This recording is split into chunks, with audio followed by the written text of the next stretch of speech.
গাইবান্ধা জেলার চরাঞ্চলে নবায়নযোগ্য জ্বালানির ব্যবহার বাড়াতে এবং সৌরশক্তির সুফল সম্পর্কে সাধারণ মানুষকে সচেতন করতে একটি উঠান বৈঠক অনুষ্ঠিত হয়েছে।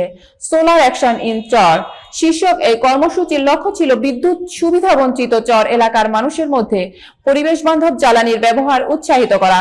গাইবান্ধার প্রতিনিধি মোহাম্মদ জাহিদুল ইসলামের রিপোর্টে রবিবার গাইবান্ধার ফুলছড়ি উপজেলার চর রসুলপুর এলাকায় এই উঠান বৈঠক অনুষ্ঠিত হয়। গ্রিন ইউথ অ্যালায়েন্স ও দ্য আর্থ সোসাইটির সহযোগিতায় এবং ইউকে ইন্টারন্যাশনাল ডেভেলপমেন্টের সহায়তায় কর্মসূচিটি আয়োজন করা হয়। উঠান বৈঠকে উপস্থিত ছিলেন গ্রিন ইউথ অ্যালায়েন্স গাইবান্ধা জেলার সভাপতি মারুফ হাসান, কোষাধ্যক্ষ তাজরুল ইসলাম, সংগঠনের সদস্য ইতিমনি সহ অন্যান্য সদস্যরা। স্থানীয় চরবাসীরাও এতে অংশ নেন। বক্তারা সৌরশক্তির ব্যবহার, এর অর্থনৈতিক সুবিধা এবং পরিবেশ সুরক্ষা এর গুরুত্ব নিয়ে আলোচনা করেন।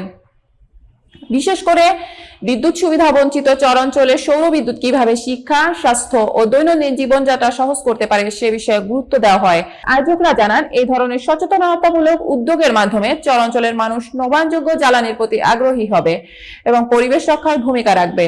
ভবিষ্যতেও গাইবান্ধার বিভিন্ন চরাঞ্চলে এ ধরনের কর্মসূচি চালু রাখার আশাবাদ ব্যক্ত করেন তারা।